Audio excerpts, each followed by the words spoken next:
o sol vai brilhar, levando alegria no ar. 98.7 Rádio NSC, a rádio que fica com você.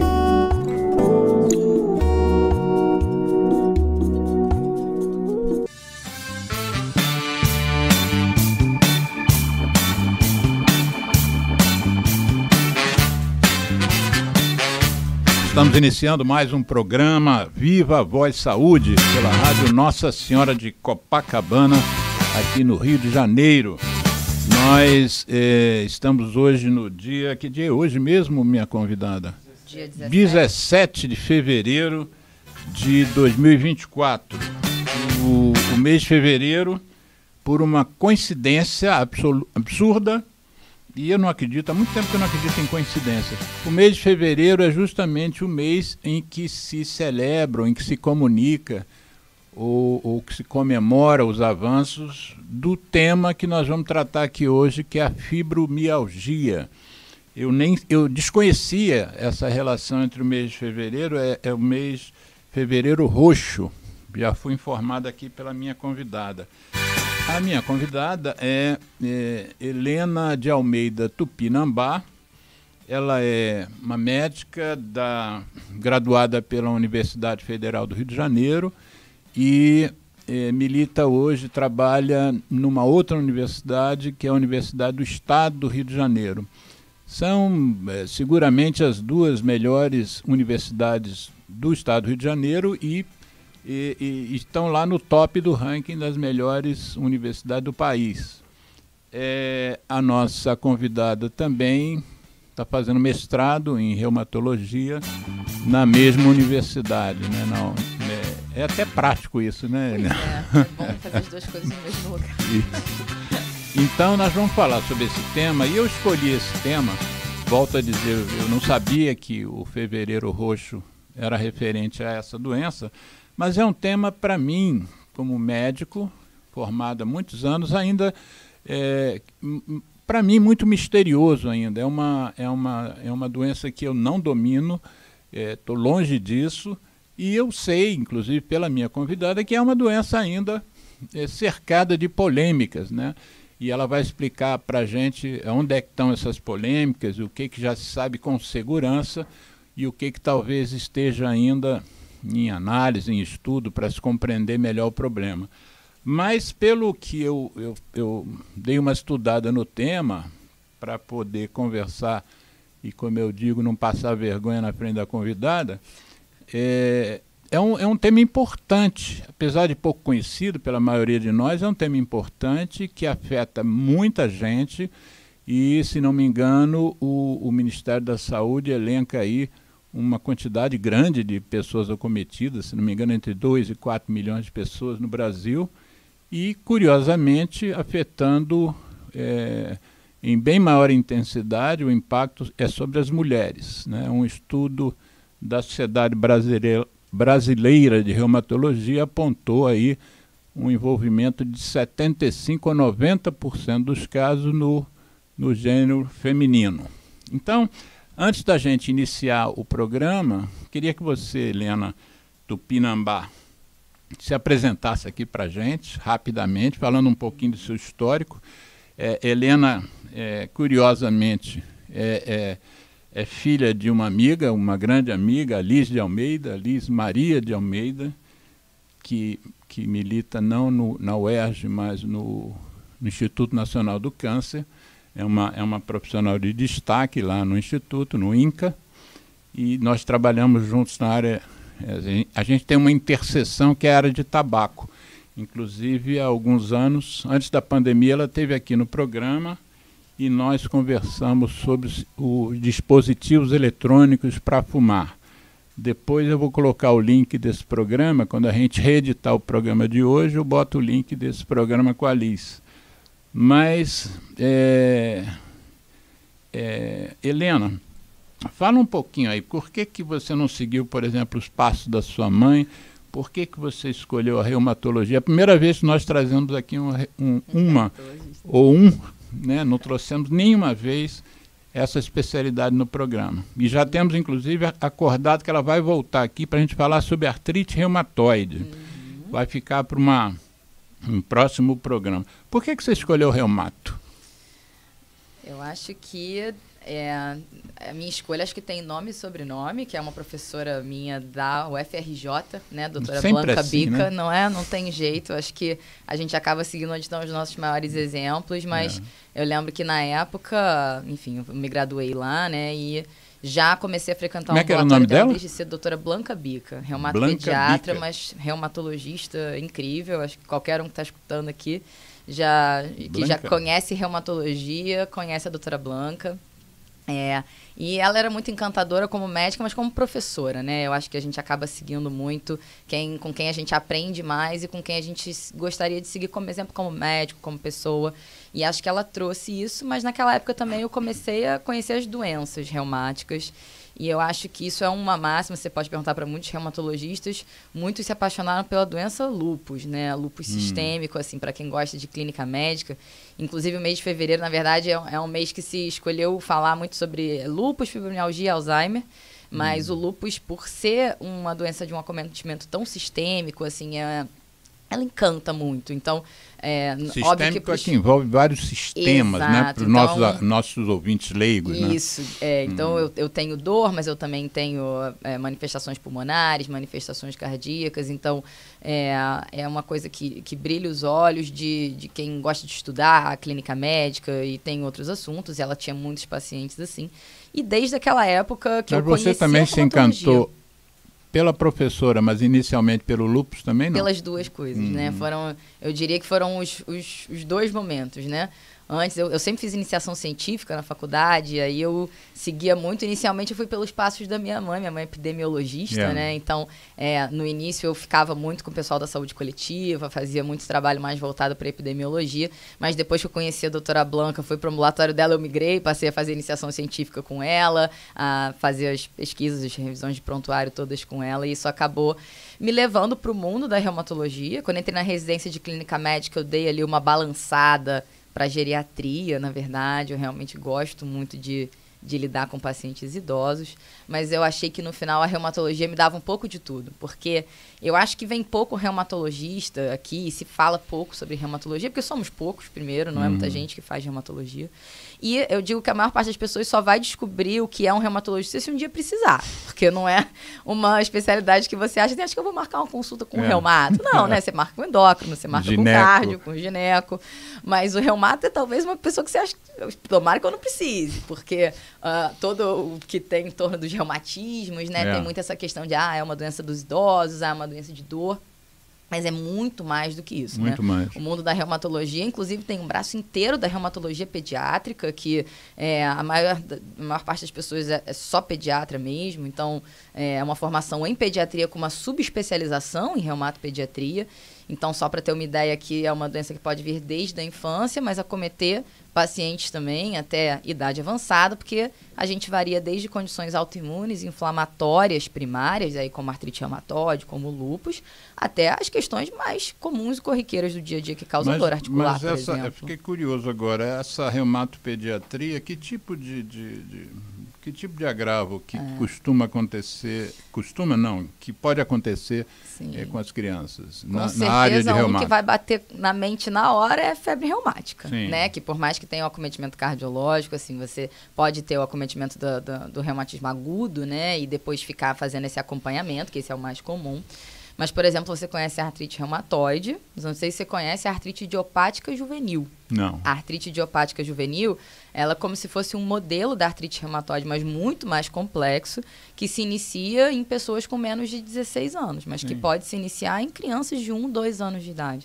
Então, imagina você ter um bebê que só chora, que tem dor, às vezes tem um acometimento sistêmico mais grave, pode ter febre, como a doença de Still, e aquilo ali passa desapercebido sem você conseguir fazer o diagnóstico por muito tempo. São doenças autoimunes. E prejudicam muito o crescimento das crianças, se não for visto de forma mais precoce. Mas existe lúpus juvenil, dermatomiosite juvenil, parte grande, inclusive fibromialgia, que acomete crianças e adolescentes, que também é muito difícil de manejar. Então, por isso que existe toda uma especialidade voltada para a reumatopediatria, Fora que eles são gênios, porque hoje existe todo um grupo de doenças chamadas doenças autoinflamatórias, que a gente não entende o mecanismo como propriamente autoimune, é uma inflamação constante que não tem um ponto de parada e que, assim, só faz diagnóstico por teste genético, são doenças complexas e, assim, os reumatopediatras com certeza são os mais especializados para investigar esse grupo de doenças e que acomete principalmente as crianças. Depois, então é um mundo. Depois, com o tempo, você me indica assim, um reumatopediatra ou uma reumatopediatra para a gente abordar esse aspecto e com você já estou fechado para a artrite reumatoide que você me confessou que é um tesão seu, né? É um tema de interesse meu muito grande. Isso muda muito também, né? Eu lembro que eu me apaixonei pela reumatologia, pelo lúpus, mas ao longo do tempo a reumatologia, eu gosto de me dizer às vezes meio reumatologista ortopédica, porque hoje em dia eu tenho inclusive um consultório com sócios todos ortopedistas, então eu gosto muito de tratar hoje mais, inclusive, as condições mais musculoesqueléticas voltadas para a reumatologia, inclusive não só autoimunes. Gosto muito de tratar artrose, de tratar osteoporose, que são doenças metabólicas ósseas, e acaba que a gente também pega muito essa questão de dores de partes moles. A fibromialgia é um modelo deles, né? Porque a dor é muito mais focada, muitas vezes, em músculo e não necessariamente nas articulações. Mas a gente pode ter tendinites, tendinocinovite, todas as outras partes do sistema musculoesquelético que podem ser acometidas, inflamatórias ou não. E a artrite reumatoide é um modelo, assim, muito claro disso, de que é uma doença que necessita de um tratamento que é muito mais clínico, né? Uma doença autoimune, que tem um tratamento específico, mas que fica muito tempo no ortopedista, porque basicamente dá dor articular. Eu me lembro de uma dor que eu sentia nos joelhos e o diagnóstico foi não de artrite, mas de artrose, né? Interessante que eu tenho um cachorro que é conhecido, sobretudo no Leblon, ele é muito conhecido, é o Capitão Milagres. Ele tem 6 anos e eu tinha essa dor, fiz uma ressonância magnética, foi identificado lá um princípio de artrose e eu trabalhava nessa época ainda em Curicica, então eu saía do Leblon e ia lá para Jacarepaguá, dá uns 40 minutos, e às vezes eu tinha que parar no meio do trajeto, eu parava num posto, levantava, esticava as pernas e voltava. E aí o ortopedista me recomendou uma medicação e recomendou que eu fizesse hidroginástica, né? Eu com 2 metros de altura fiquei me imaginando fazendo hidroginástica no meio daquelas senhorinhas, né? Que a maioria é senhoras. Eu não me vi bem ali naquela situação. E ele falou, porque não pode botar carga, né? E eu estava pesado, estava com 20 quilos mais que eu tenho hoje. Eu não estou leve hoje, mas eu tinha 20 quilos a mais, 22. E aí veio o Capitão Milagre foi adotado pela minha família e eu comecei a andar com ele. Você sabe que eu nunca mais tive dor no joelho. Perdi esses quilos basicamente com alguma mudança. Acho que eu retirei o açúcar, também fiz isso. Mas o resto da minha vida normal, mas caminhando uma média de 2 km de manhã, 2 de tarde com ele, 2 de noite. Tá vendo? E aí as dores sumiram. Então, a gente vai falar uma vez aí, em algum momento, no dia da artrite reumatoide, de repente aborda um pouco essa história de artrose, né? Que também está muito associada à idade, né? Mas aí eu não sei o quanto está associada. Você já falou que a artrite reumatoide pode aparecer em criança, né? Uma coisa semelhante, né? Sim, então vamos conversar sobre isso nesse próximo programa, que sem dúvida faremos. São muitas questões. Como a fibromialgia é algo que você já iniciou falando que é algo complexo, vamos nos dedicar a ela agora. Porque eu tenho, não digo que eu tenho pacientes, porque eu não me lembro assim, de paciente que eu tenho, a não ser uma que eu atendi quinta-feira, que eu peguei, todos os meus pacientes, eu trabalho com tuberculose em Caxias, todos os meus pacientes têm meu Zap. E todos os programas que eu faço, eu falo com os pacientes. E essa paciente era, acho que a primeira vez, eu peguei o telefone dela, vou te mandar umas informações por Zap sobre tuberculose, entrevistas minhas, informes, né? E você sabe que os pacientes não abusam? Não abusam. Eu dou meu Zap, eles só me mandam mensagem se realmente tiver necessidade. Eu não tenho nenhuma dificuldade com isso. E aí eu falei, olha, eu tenho um programa de rádio, o programa de sábado é sobre fibromialgia. Eu quero muito ouvir porque eu tenho. Ela deve estar ouvindo. Se não me engano, o nome dela é Rosana. Se for Rosana. Qual é o telefone aqui, Geraldo, se alguém quiser falar com a gente ao vivo? O gerente, o nosso operador. Um pombo correio. Geraldo Rodrigues, hoje ele não tira mais 10. Deixa no a YouTube nota a máxima, a nota máxima dele hoje vai ser 9. Porque você sempre soube de cor esse telefone. Não sei, mas ele está desligado. Ele está desligado. Então tá bom. Então quem quiser, quem estiver nos ouvindo e vendo pelo YouTube, manda lá no chat. O chat está aberto e o Geraldo, você acompanha, dá para acompanhar aí se chegar alguém. Inclusive a sua esposa estava interessada em então manda ela fazer uma pergunta. Manda ela mandar a dúvida dela. Mas fala um pouquinho, inicialmente, eu comentei aqui com a convidada que quando eu fiz medicina, junto lá com Hipócrates, ninguém falava em fibromialgia. A gente não aprendeu isso na escola, escola médica. Quando é que começou-se a perceber que havia uma síndrome que merecia um nome? Por exemplo, nós fizemos um programa aqui recente com um endocrinologista sobre farmarexia. Eu nunca tinha ouvido falar em farmarexia. E quem inventou o nome farmarexia foi justamente o grupo do convidado que esteve aqui, que é um endocrinologista, Isidoro Flumian. E farmarexia é quando você quer se tratar com fármacos, né, para emagrecer, sendo que você não precisa emagrecer.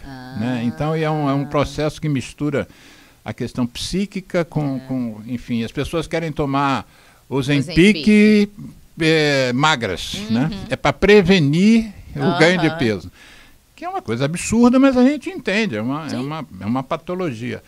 Por exemplo, nós temos uma doença hoje na minha área chamada EVALI. Tem uns que chamam EVALI, tem outros que chamam EVALI, mas o nome veio do inglês. EVALI é uma associação de uma injúria pulmonar, por isso LI, né? Lung Injury, e gerada por uso de vapor, né? de cigarro eletrônico. Né? Então é uma doença que não existia antes de 2019. Né? Mas quando é que você, fazendo um histórico, antes de você dizer exatamente o que é a doença, quando é que começou-se a pensar nessa síndrome? Bom, eu já estou chamando de síndrome, já estou me antecipando. Sim, síndrome é um nome bom mesmo, que a gente tem tentado falar mais hoje até do que em relação à doença, porque realmente é uma constelação de sinais e sintomas, inclusive de condições associadas. Mas eu até achei que você fosse fazer essa pergunta, fiz meu dever de casa antes assim, os primeiros relatos, assim, do que poderia inicialmente ser essa condição, porque eram pessoas identificadas com o que a gente chama hoje, que é a marca da doença, que é a dor crônica difusa, né? Desde o século XIX, inicialmente se chamava isso de fibrosite. Século XIX? Século XIX, assim, e a evolução foi mais a partir do século XX mesmo, de tentar estudar e entender de onde que vinha aquilo, passando desde que se seria só uma questão psicoemocional, uma doença psicossomática, até entender quais os mecanismos de fato fisiopatológicos que podiam estar envolvidos naquilo. Mas assim, eu não vou saber te precisar exatamente há quantos anos que isso realmente se fala mais, mas vou dizer que até quando eu fiz faculdade se falava, mas não se falava tanto ainda, né? Eu entrei na faculdade em 2008, né? Então, assim, eu lembro que na cadeira de reumatologia falava-se sobre fibromialgia, mas ainda... Eu acho que ainda existia um pouco um estigma, alguns médicos que ainda tinham essa questão de acreditar ou não, isso tem que parar de dizer, né? Ainda tem médicos, mas porque eu não acredito, isso não é uma coisa válida, né? Já tem muita coisa documentada e hoje em dia já tem diversos critérios diagnósticos, mas inclusive os primeiros critérios diagnósticos de fibromialgia do Colégio Americano de Reumatologia são de 1990. Então, são do ano que eu nasci, por exemplo. Recente, né? Pois é. Então, de 1990, apesar de ser recente, já tem critério diagnóstico a esse tempo todo, há mais de 30 anos, então já é uma doença reconhecida desde esse tempo. A atualização dos critérios foram mais recentes, tem 2010, 2011, 2016, uma releitura dos critérios diagnósticos, mas A ideia do critério diagnóstico é justamente você estabelecer uma doença para você poder fazer estudo clínico com aquilo. Ou seja, eu acredito que aquilo ali é uma condição que precisa ser tratada e eu preciso saber qual é o melhor tratamento baseado na fisiopatologia que a gente conhece hoje. Mas me corrija se eu estiver errado, então. Inicialmente, relacionava-se a fibromialgia como um problema psíquico. Uma mulher que sente dor, por exemplo, um homem que sente dor, mas essa dor não tem justificativa, vem da cabeça dele. Na cabeça. Porque qual era a lógica disso, né? Porque você pode procurar na fibromialgia, pode fazer diversos exames de imagem do corpo inteiro, ultrassom, ressonância, tomografia, e você não vai encontrar um local que, de fato, você tenha uma inflamação que explique a proporcionalidade da dor daquele paciente, nem a localização da dor daquele paciente. Que lesão... Tem uma dor no braço, você estuda o braço do cara todo, de todas as formas, e não encontra nada. Nada. E é muito mais do que isso, porque a marca da fibromialgia é a doença, é a dor multissítio, é a dor em mais de um dimídio, é a dor de mais de um lado, a dor acima ou abaixo da cintura, a dor que pode acometer também a região cervical, a região da face. Então, que mecanismo de inflamação é esse que causa uma dor tão difusa? Uma dor que é no tendão, que é na articulação e que é no músculo. E que não tem um componente claramente de nervo neuropático, que também você faz exames musculares, como enzimas musculares, ou então uma eletroneuromiografia, e ela vem normal. Que doença é essa que a pessoa sente tanta dor e eu procuro e não tem nenhum exame alterado? Por isso que tinha muito essa coisa do estigma de que, na verdade, aquilo ali estava na cabeça da pessoa. Aquela dor, ela não tinha motivo de existir. Então, devia ser alguma coisa interna dela, né, uma questão emocional ou psicossomática, que estava se externalizando no corpo de forma de dor. Não é que não tenha uma associação, essa associação existe, porém, hoje em dia a gente entende muito mais a fibromialgia, e a fibromialgia ela tem uma resposta, que se chama sensibilização central. A dor, ela acontece a nível do sistema nervoso central. É muito já se semelhante. tem clareza. Isso já se tem completa clareza. O problema da doença, da síndrome, dessa condição, ela está na mensagem da dor e do estímulo periférico. Não é só da dor. Qualquer pessoa que estiver ouvindo que tem fibromialgia sabe muito bem que você não precisa ter um estímulo doloroso para sentir dor. Porque muitas vezes a pessoa ela tem dor em repouso, ponto. Então, eu estou sentada, eu estou sentindo uma dor no meu corpo inteiro. Não é porque fez um esforço, né? Andou muito, dançou muito. Ela está em repouso, está sentindo, e a dor piora com o exercício, mas ela também melhora com o exercício. É uma coisa que fica meio sem lógica, e um toque leve pode gerar dor. Isso é a marca da sensibilidade doença. É o aumento da sensibilidade, principalmente ao estímulo doloroso.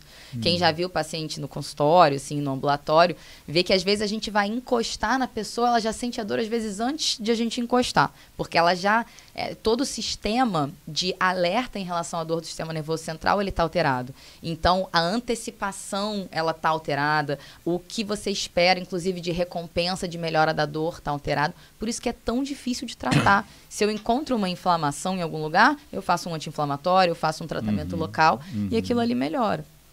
E causa muita perda de qualidade de vida. Se você já teve uma dor, você lembra da sua dor do joelho que você teve.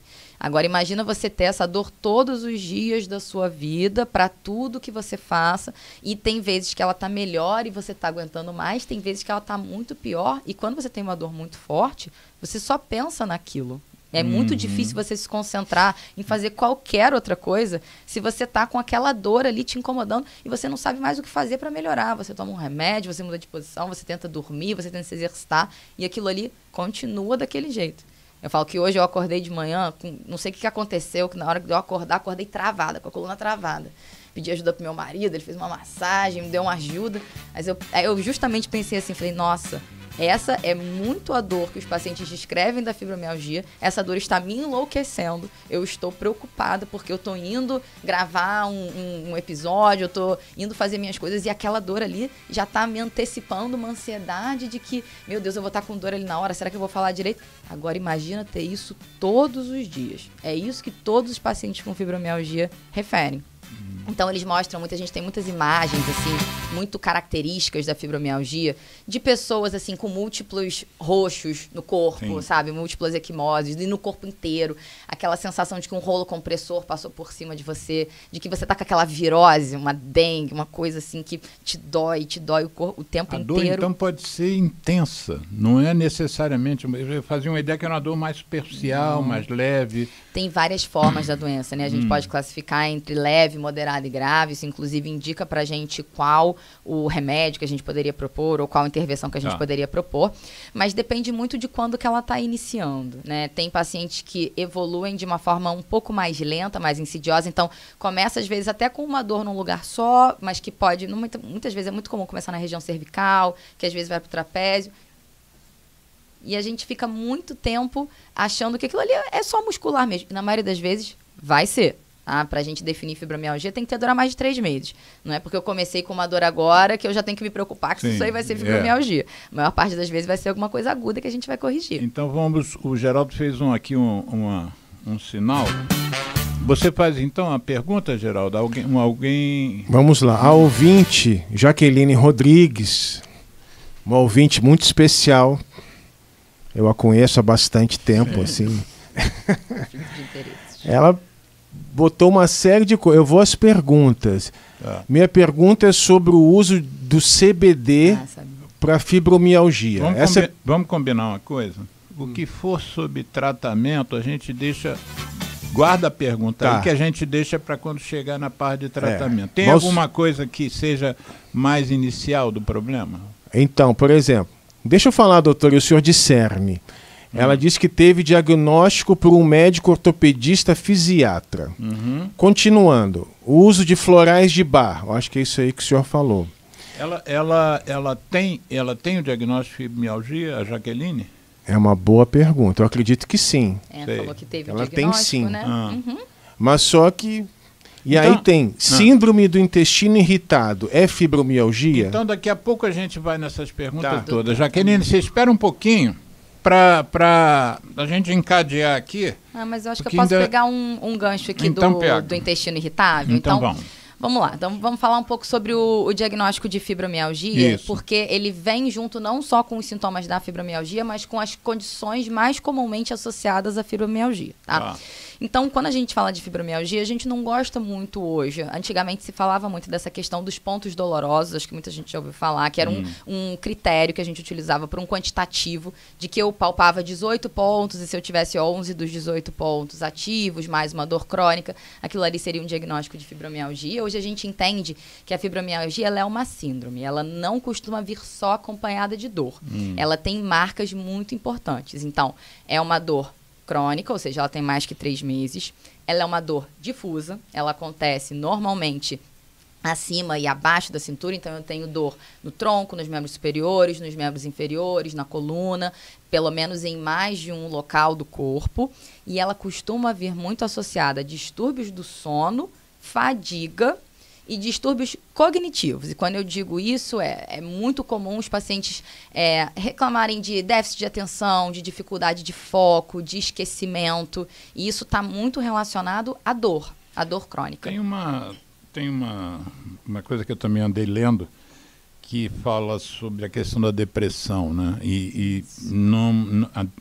A depressão não é fator para fibromialgia, mas pode haver uma relação. Como é isso? É isso.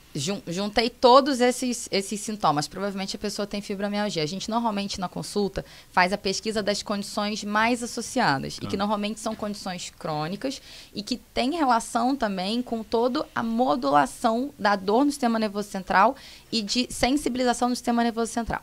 A associação com depressão e ansiedade com a fibromialgia é muito alta, é em torno de 30% a 50%, e é uma espécie de ovo e a galinha. A gente não sabe quem vem primeiro. Sabe. É difícil da gente entender.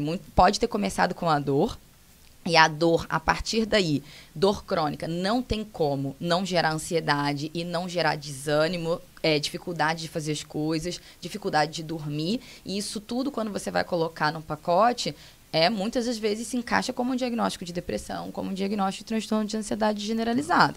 Mas, ao mesmo tempo, é muito comum, quando a gente faz uma boa anamnese, escuta a história do paciente, entender que, por exemplo, logo antes de começar a dor, existiu um evento, muitas vezes, traumático. Tem pacientes que têm, inclusive, transtorno de estresse pós-traumático relacionado ao início do diagnóstico, mas, às vezes, não necessariamente. Às vezes, já estava num processo aí de uma dinamia, de uma dificuldade de fazer as coisas, de um desânimo. Às vezes, não tinha fechado ainda um diagnóstico de um evento depressivo maior, propriamente dito, mas também não tinha sido avaliado. E a partir dali, ela já podia ter algum mecanismo de predisposição a ter fibromialgia. A gente sabe que existe um componente genético associado, não é o mais forte, não é necessário, mas assim, existe uma predisposição genética. E a partir de algum gatilho, aquilo ali poderia se manifestar. Então, que poderia ter começado com uma dor aguda, que não tratada, junto de um evento depressivo, de um distúrbio do humor, poderia evoluir para um diagnóstico de fibromialgia. Tem alguma explicação para essa... Aliás, que tipo de alteração que você encontra no sono? Exatamente o que é? Normalmente é uma dificuldade de atingir o sono profundo. Normalmente o que as pessoas mais queixam é mais de um sono não reparador do que de uma dificuldade de dormir a noite inteira, mas tem as duas coisas. Você pode ter tanto a insônia, a dificuldade de dormir, os despertares noturnos, mas a marca da doença é o sono não reparador, ou seja, a pessoa até dormiu aquelas horas, mas ela acorda cansada. Ela acorda como se ela não tivesse dormido. E a gente sabe que muitos desses pacientes ficam numa fase do sono mais superficial, que não conseguem aprofundar e atingir, de fato, o sono profundo e a restauração a partir do sono, o que gera muita fadiga ao longo do dia. A gente fez um programa aqui recentemente com um colega nosso da Sociedade de Pneumologia, mas que se dedica ao sono, né? E ele escreveu um livro muito interessante, inclusive. A gente fez propaganda aqui do livro e eu faço sempre que posso. Estou lendo o livro chamado Super Sono, o nome dele é Gleason. E o Gleason, e a gente fez um programa, eu vou te passar, vou botar o link aqui no programa e vou passar para você depois. E quanto mais eu tenho estudado e mais conversado com os colegas, não só aqui no programa, mas, enfim, na vida, eu tenho visto a importância do sono, né, para tudo. A OMS publicou agora um panfleto com 4 coisas que podem melhorar a vida das pessoas. E entre essas 4 coisas, uma delas é o sono. E eu acho que a gente não valoriza isso o suficiente, sabe? Eu já conversei com alguns pacientes no consultório, porque o sono, ele é muito abrangente. Ele pode variar desde uma apneia do sono, que não deixa a pessoa dormir por conta daquilo e gera múltiplos problemas, né? A gente já sabe, desde hipertensão até essa questão da fadiga ronco, e essa sonolência diurna, exatamente, do ronco e apneia e tudo que pode trazer. Mas a gente tem síndrome de pernas inquietas, outros vários distúrbios do sono, e que muitas vezes estão associados, por exemplo, com a fibromialgia. Tem uma associação também com essa questão da síndrome das pernas inquietas, e que se a gente não abordar isso de forma multimodal, a pessoa não melhora. Porque não adianta eu tentar tratar a dor durante o dia, ou então ela faz exercício, ela dorme mal, ela acorda fadigada de novo, ela acorda com mais dor. Sono também. Ou então só tratar o sono, ela dorme bem, mas durante o dia ela continua com dor. Então vamos valorizar a Jaqueline Rodrigues e a dúvida dela sobre o intestino irritável. Então, a ansiedade e depressão são condições muito associadas, mas outras condições também são classicamente associadas ao diagnóstico de fibromialgia. Algumas pessoas chamam como se fosse a fibromialgia dos outros sistemas, mas na verdade são diagnósticos que a gente chama de funcionais, né? A fibromialgia é como se fosse isso, eu não encontro uma inflamação, mas eu sei que existe um distúrbio da mensagem, e a síndrome do intestino irritável é o clássico distúrbio funcional do intestino, ou seja, eu posso fazer quantas colonoscopias eu quiser, quantas tomografias eu quiser, que não mostra que tem uma alteração orgânica ali, não tem uma inflamação do intestino propriamente dito, não tem, às vezes, nem uma intolerância ou um supercrescimento bacteriano, mas a pessoa alterna diarreia com constipação e ela fica estressada e aquilo piora, e ela tem mais diarreia, ela está menos estressada e aquilo melhora, e é uma coisa que também mexe muito com a qualidade de vida da pessoa. E são condições que vêm associadas. Então, imagina você ter fibromialgia e você ainda ter síndrome do intestino irritável. Outras descritas também são síndrome de disfunção temporomandibular, que também é bastante comum, associada à fibromialgia. Síndrome da bexiga irritável, que é você ter uma espécie de uma irritabilidade e ter sempre que fazer xixi um pouquinho, correndo, ter ardência. Também afeta a função urinária? São condições diferentes, mas elas podem vir associadas. Mas às vezes você pode ter elas isoladamente. Tem muito paciente que tem só síndrome do intestino irritável ou só a bexiga irritável, mas que são modelos parecidos de fisiopatologia, né? Ou seja, é na verdade um distúrbio da mensagem. E a gente muitas vezes tem que tratar isso de forma funcional também. E a síndrome do intestino irritável também tem que fazer a exclusão de todos os diagnósticos diferenciais para você poder dar. Mas a gente, na anamnese do paciente com fibromialgia, a gente acaba se preocupando bastante com essa questão das condições associadas, porque aí a gente tenta tratar tudo como um mesmo evento se manifestando em locais distintos do corpo. Como se fosse isso. Você falou que lúpus, né? O lúpus é uma doença multissistêmica e que leva a lesão, né? Eu tenho pulmonar, lesão cardíaca e tal. A fibromialgia, ela leva a alteração de função, né? Mas parece que não leva a lesão. Você acabou de dizer que você faz uma colonoscopia numa pessoa que tem o intestino irritável e não vê nada, né? Você não vê uma colite, você não vê uma doença inflamatória intestinal, você não vê algo que esteja explicando aquilo ali de uma forma objetiva, né? Muitos desses diagnósticos, todos funcionais, eles são considerados diagnósticos de exclusão. Hoje, na fibromialgia, a gente tem um pouco de cuidado com isso. Isso é muito importante quando vai avaliar um paciente com dor generalizada. Porque a fibromialgia, ela também ganhou uma conotação de um diagnóstico que muitas vezes também não está correto. Porque não é porque uma pessoa tem dor em mais de um lugar que ela tem fibromialgia. Isso tem que ficar claro. Todo paciente que chega para mim, às vezes, no consultório e diz, eu tenho fibromialgia, eu vim tratar... Eu começo lá desde o início, falo, tudo bem, eu entendo, você veio de um colega, teve esse diagnóstico, mas vamos voltar lá? Quando é que essa dor começou? Como é que ela é? Porque muitas das vezes eu vejo que não é fibromialgia, ela não tem todo o resto que permeia a fibromialgia. Não é porque ela tem dor no ombro, dor no joelho, dor no quadril e dor na coluna que ela tem fibromialgia. Ela pode ter uma tendinite do ombro, uma artrite do joelho, uma artrose da coluna. E aquilo ali foi se acumulando e aquilo ali não foi tratado. Existe um diagnóstico chamado síndrome miofacial, em que eu tenho pontos gatilho no corpo. São pontos gatilho de contratura muscular, que se eu tratar com fisioterapia e liberar aquilo ali, a pessoa não vai sentir mais dor. Ela não tem distúrbio do sono, ela não tem distúrbio do humor associado, ela não tem fadiga. Mas ela tem dor em vários lugares do corpo. Sim. Então, quando a gente vai fazer um diagnóstico de fibromialgia, primeiro, eu tenho um professor na faculdade também que eu acho incrível, um exemplo, e ele me fala, às vezes a gente pegava uns casos complexos na enfermaria, Dr. Leonan Martins, olha... Leonan Martins. Também me espelho nele para o resto da vida, que às vezes a gente pegava uns casos complexos na enfermaria, era aluno, e a gente falava, nossa, professor, esse caso é muito enrolado, como é que a gente vai descobrir? Ele falava, só tem um jeito, Helena, banquinho. Como assim banquinho? Eu falo, você pega o banquinho e coloca do lado do leito do paciente e deixa ele falar. E deixa ele falar desde o início, te contar. Isso é uma anamnese. O banquinho é para você sentar para ouvir. Exatamente. Às vezes, quando eu estou avaliando um paciente que está meio corrido, assim, mas eu preciso falar com ele, às vezes, até hoje, eu pego um banquinho e coloco do lado e falo, não, então tá, então me explica, fala com calma. Mas assim, no consultório, é isso, começa desde lá do início. Então, como que essa dor começou, como que ela evoluiu, ela melhora com o quê, ela piora com o quê. A partir daí, eu tento estabelecer, tá, isso aqui pode ser fibromialgia? Pode, mas pode ser várias outras coisas. E pode ser várias outras coisas com fibromialgia. A fibromialgia ela pode ser um diagnóstico primário, isolado, ou ela pode vir associada a outras condições. Claro. A fibromialgia é para ser entendida como uma sensibilização à dor. Se você tem dor no seu joelho há mais de 3 meses, você pode ativar no seu sistema nervoso central uma via de modulação contínua da dor, em que o tempo todo existe uma mensagem ali de que você tem uma dor. E aquilo vai meio que dessensibilizando o seu sistema nervoso central. E às vezes eu trato da sua artrose, ela melhora, mas você já teve dor durante tanto tempo que o seu cérebro continua entendendo que você tem dor. E aí eu preciso entrar com medicamentos para entrar na via de modulação de dor, mais do que só tratar a infiltração do seu joelho. Fazer uma infiltração ou fazer, enfim, qualquer inflamação do seu joelho. Então, a gente pega pacientes que às vezes têm diagnósticos que estão muito demorados. Seria correto a gente chamar de dor fantasma? A dor fantasma a gente coloca mais para realmente para o membro amputado, né? Para quando não existe mais aquela condição. Mas assim, talvez o mecanismo de fisiopatologia tenha alguma coisa a ver, né? Que é você o tempo todo, você ficou tanto tempo com aquela dor que o seu cérebro continua entendendo que aquela dor tá lá. Então, trata com o mesmo remédio, vamos colocar assim. Então, é mais ou menos parecido.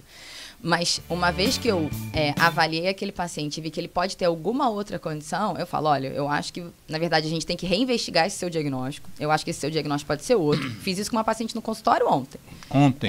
Ontem. Assim, ela já veio com diagnóstico de fibromialgia há mais de 30 anos e avaliando, eu achei que sim, que ela tinha uma hipersensibilidade à dor, que aquele diagnóstico estava correto. mas que a dor que ela me trouxe naquele momento, eu já não achava que era tão compatível com fibromialgia. E que talvez ela tivesse um outro diagnóstico relacionado àquilo, até de uma tendinite, ou então de uma doença autoimune, ou o que seja, mas a gente investiga, mas ao mesmo tempo fala assim, mas ó, a fibromialgia, ela tá aqui, a sensibilização tá aqui, a dor nociplástica, que a gente chama essa dor, ela tá aqui. Como é que chama? Dor nociplástica. Nociplástica. Hoje em dia tem muito essa questão de a gente dar os nomes, né? Uma inflamação, um estímulo periférico é uma dor nociceptiva, a dor do nervo é uma dor neuropática, né? E a dor da fibromialgia a gente chama dessa dor nociplástica, que tem essa via do sistema nervoso central. Então, ela pode estar presente em outras condições. Bom, nós entramos na fibromialgia e não definimos o nome. Qual é a semântica desse nome aí? Qual é? Fibromialgia, descreve aí. Algia, dor, né? A mialgia a gente pega daí, né? Porque normalmente a dor da fibromialgia, ela é descrita como se fosse muscular, tá? Os pacientes descrevem em vários locais. Então, a gente tem descrição de dor como se fosse no cotovelo, de uma epicondilite, tem paciente que queixa de uma dormência associada, tem paciente que diz que tem até inchaço das articulações, e pode ser tudo realmente dentro da fibromialgia, ou então de condições associadas. E por que o fibro? Eu vou ficar te devendo um pouco essa resposta, porque assim, o primeiro nome fibrose, que foi dado foi fibrosite, né, para doença, né? Tecido fibroso, talvez, o acometimento de tecido fibroso. Ou da fibra muscular, talvez até algum colega aí que esteja ouvindo que já saiba aí a etiologia da doença, pode até ajudar a gente nisso. Então. Mas a mialgia, ela traz essa questão pra gente que a dor tá mais localizada no músculo. Quando eu penso em mialgia, eu pensava... Pensando em te entrevistar, eu pensava em dor no músculo. Isso. Mas eu li, e você já trouxe aqui, que pode ser uma dor articular, não é no músculo, né? Pode ser uma dor num tendão, né? São tipos de tecidos diferentes, não necessariamente musculatura, sim, né? Sim. A descrição Cefaleia é uma coisa associada? É associada também, esqueci de falar, desculpa. Principalmente enxaqueca e cefaleia do tipo tensional, que é aquela que fica bem na frente, assim, da cabeça, né? Mas também são condições associadas e bastante associadas. A cefaleia especificamente é bem associada à fibromialgia. Mas 50% dos pacientes refere ter cefaleia, pelo menos em algum momento. 50%? E uma coisa mais crônica. Já tem relato de... Não é possível que tenha gente que trate enxaqueca a vida inteira e não saiba que não associe, que a enxaqueca talvez seja mais intensa e ela dê mais valor à dor de cabeça do que ao resto. Pode ser também? Pode ser. Pode ser que ele tenha uma dor difusa menos intensa e muitas vezes a pessoa acostuma com isso. Quem tem dor há muito tempo sabe que você sempre vai tentar dar uma desculpa para aquela dor. Você nunca vai pensar que aquilo ali é um diagnóstico. Dor é dor.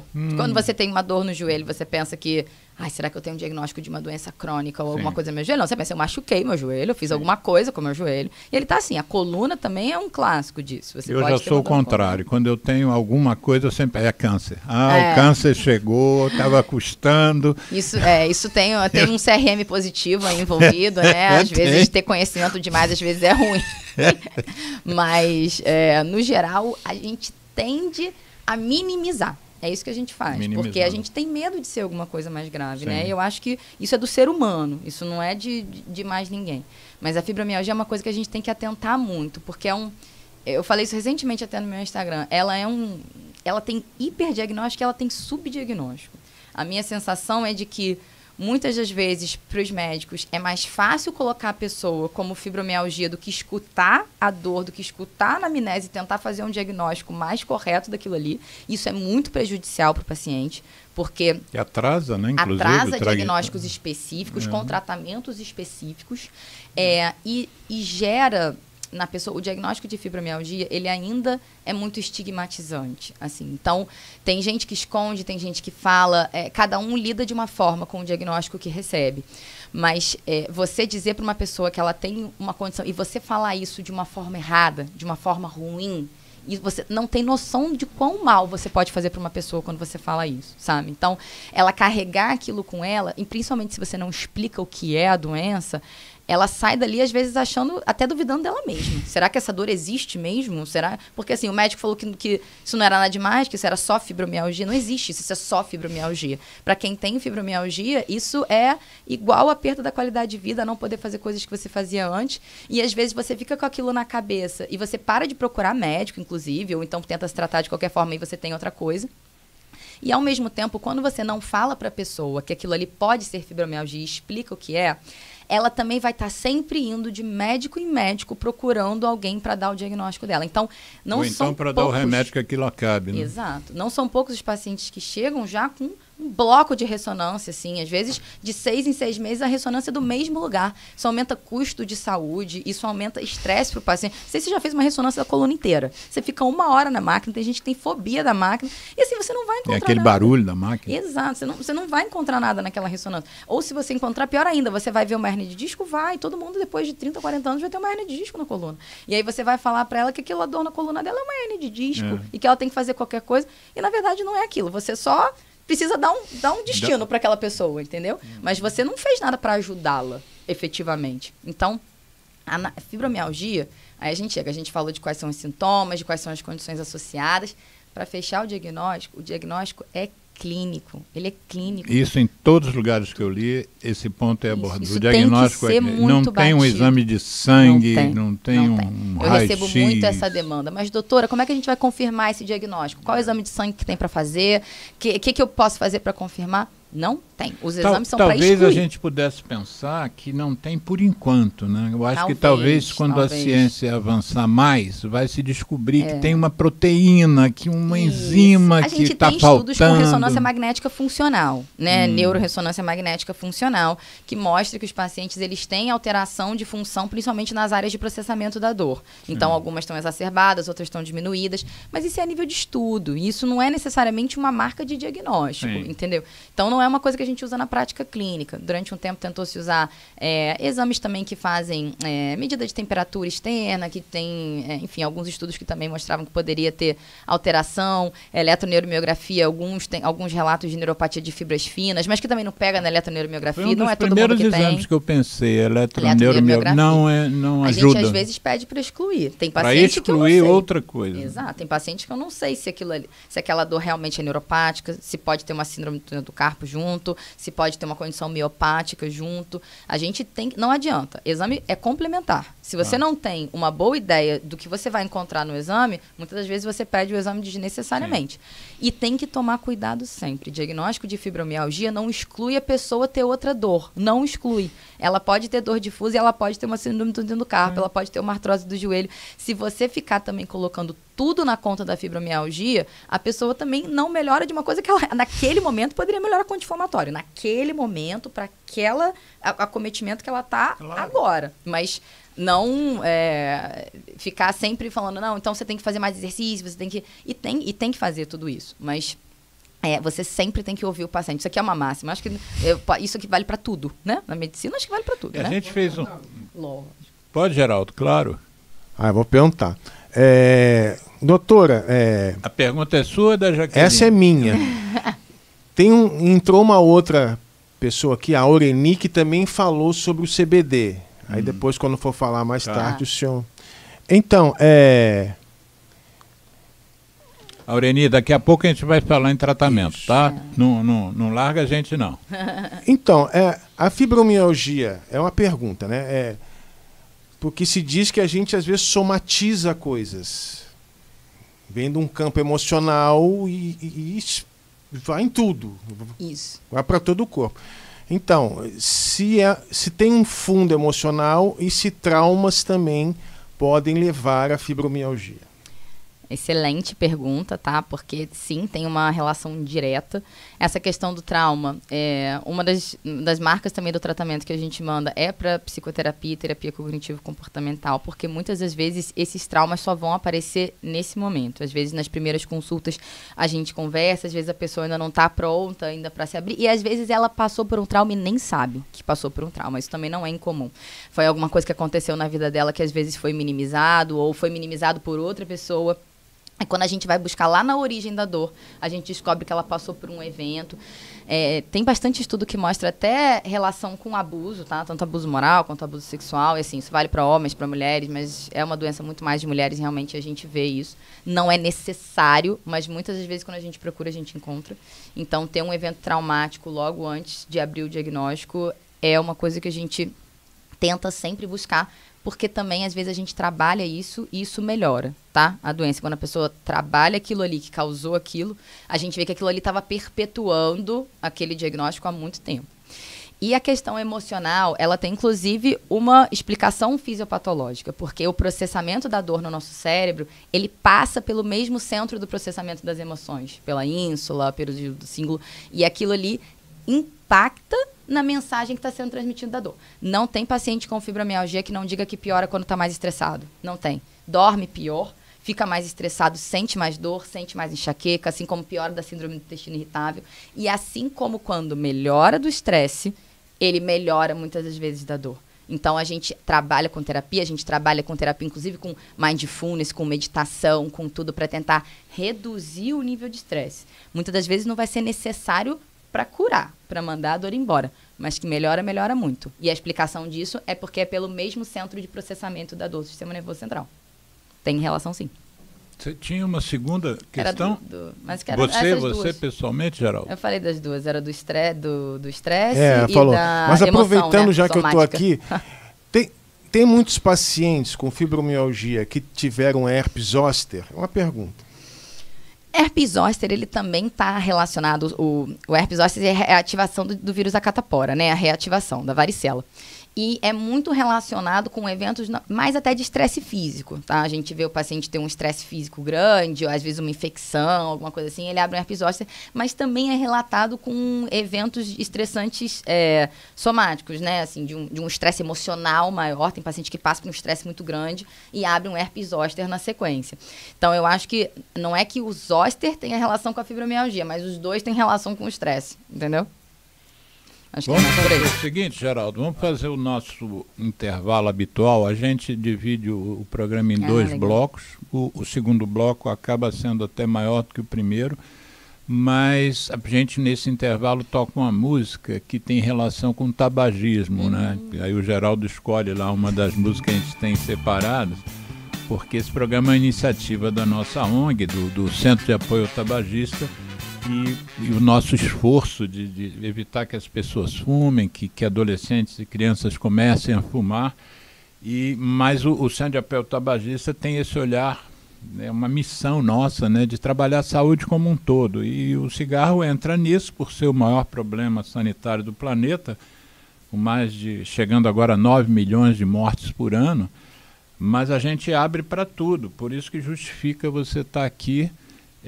Depois eu até ia te perguntar se já existe alguma relação estudada entre fibromialgia e tabagismo, né? Se não, já é uma coisa que eu te peço para você pesquisar. Vou fazer esse levantamento. Porque a gente tem visto que muito do que a gente traz aqui para conversar, por exemplo, você comentou, você trabalha numa clínica com ortopedistas, né?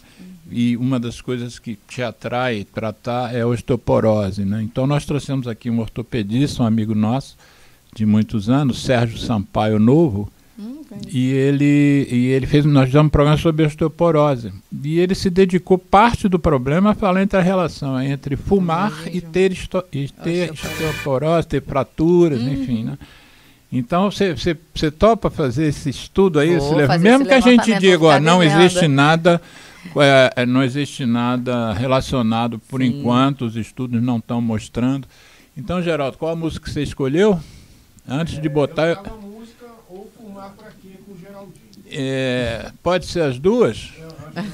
Bota as duas. Fumar Pra Quê é do Geraldo Azevedo, que ele parou de fumar, que é um compositor, músico e cantor pernambucano. E Eu Trago a Música para Não Tragar Fumaça. É o Tony Garrido e o Vange Souza. Vamos lá. ZY1 201, Associação Comunitária Nossa Senhora de Copacabana, 98,7 FM, a onda que chega ao seu coração. Rua Hilário de Gouveia, número 36, 9º andar, Copacabana, Rio de Janeiro.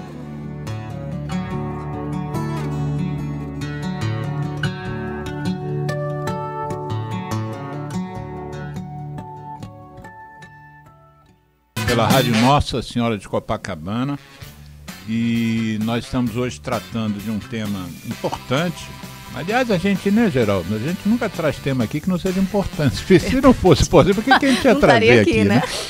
Mas esse tema é não só importante pelo número de pessoas que afeta, pelo impacto sobre a saúde dessas pessoas e sobre a vida normal das pessoas, mas também pelo fato de que ela ainda é uma doença e é uma síndrome que precisa ser mais estudada. Eu acho que a ciência vai se debruçar, daqui a pouco vai ter mais respostas, vai ter mais como fazer diagnósticos mais precisos, e daí essa compreensão melhor vai gerar melhores tratamentos, né? Hoje até, por exemplo, o câncer de pulmão está tendo uma evolução que não tinha há muitos anos, descobriram terapias chamadas de terapia-alvo, né? Imunoterapia, um mesmo câncer de pulmão hoje você tem vários tratamentos diferentes, porque são várias formas, imunohistoquímica, existe uma série de coisas que a ciência está trazendo.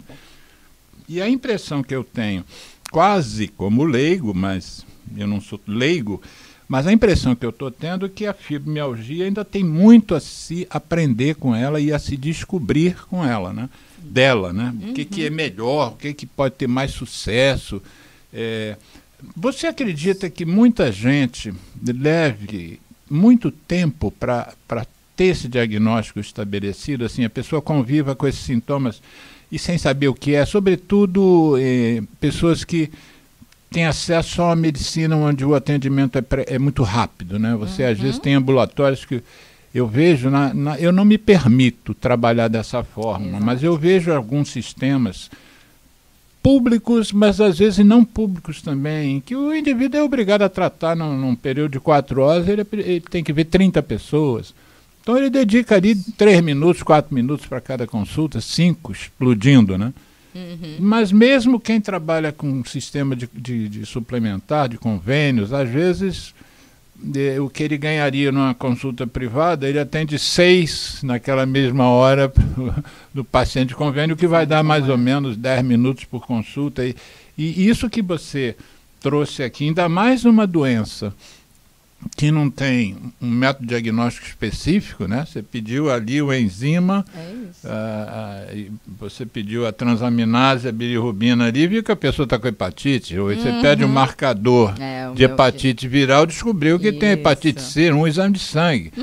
Talvez ali você não precise gastar tanto tempo, mas para uma doença que não tem diagnóstico fácil, que é clínico, você frisou isso, né? O diagnóstico é clínico, tem que ouvir os sintomas, os sinais para montar a síndrome, né? Síndrome é exatamente isso, conjunto de sintomas e sinais que a gente aprende na faculdade, né? Logo no início. Você acha que, assim, as pessoas... Isso atrasa, né? Voltando à pergunta que eu te fiz inicialmente, tem gente que convive com isso muitos anos sem saber que tem. Com certeza absoluta. E isso não é uma coisa do Brasil, isso é uma coisa mundial, tá? Isso também não é exclusivo da fibromialgia. Eu acho que isso é muito marcado em doenças que causam dor. Dor é um sintoma que muitas das vezes ele é primeiramente negligenciado pelo paciente, quando não é uma dor muito forte, muito aguda. Muitas das vezes você vai tentar se medicar, você vai tentar esperar para ver se melhora. Então, isso já atrasa muitas das vezes a primeira busca ao médico. E a gente perde muita oportunidade quando esse paciente busca o médico pela primeira vez e não é valorizado. Porque aí ele demora mais um tempo, sei lá quanto, para voltar. Ou então ele começa a quicar e ir em vários médicos. E se ele não é ouvido em nenhum momento, não se entende qual é a queixa, qual é o sintoma, eventualmente esse paciente desiste. E ele fica muito tempo aí tentando conviver com a dor, tentando se automedicar, o que é péssimo. E isso realmente costuma gerar problemas mesmo. Até ele parar em alguém que realmente vai escutá-lo e vai tentar fazer um diagnóstico. E aí ainda tem o problema do tratamento que a gente vai entrar, porque o tratamento depende muito do paciente. Que tipo de problema que você falou? Se automedicar, isso gera muitos problemas. Quando a gente fala de dor, a gente tem muito como máxima a utilização ou dos analgésicos comuns, como dipirona, paracetamol, sendo que o paracetamol em uso excessivo ainda pode gerar problemas de fígado, né, problemas hepáticos, mas o problema é muito uso indiscriminado de anti-inflamatórios não esteroidais e de corticoides. Então, o anti-inflamatório ele é um medicamento que ele ajuda bastante quando a dor está relacionada à inflamação, mas é para ser prescrito por médico, usado em dose otimizada por pouco tempo. Se a gente tem livre acesso, como a gente tem no Brasil, a anti-inflamatório, os pacientes às vezes passam meses usando anti-inflamatório de uso contínuo e leva a problemas estômago, como úlcera gástrica, problemas renais. A gente já pegou alguns pacientes com insuficiência renal por conta de uso de anti-inflamatório, problemas hepáticos importantes. Então, a automedicação, ela é muito temerosa. E se for então, a cortisona, né? O corticoide, aí então, tem efeitos fala. sistêmicos ainda. Exatamente. É porque esses medicamentos... Osteoporose, aumenta do açúcar no sangue. Hipertensão, glicose, estria, catarata, osteoporose, aumento de peso, uma série de problemas, né?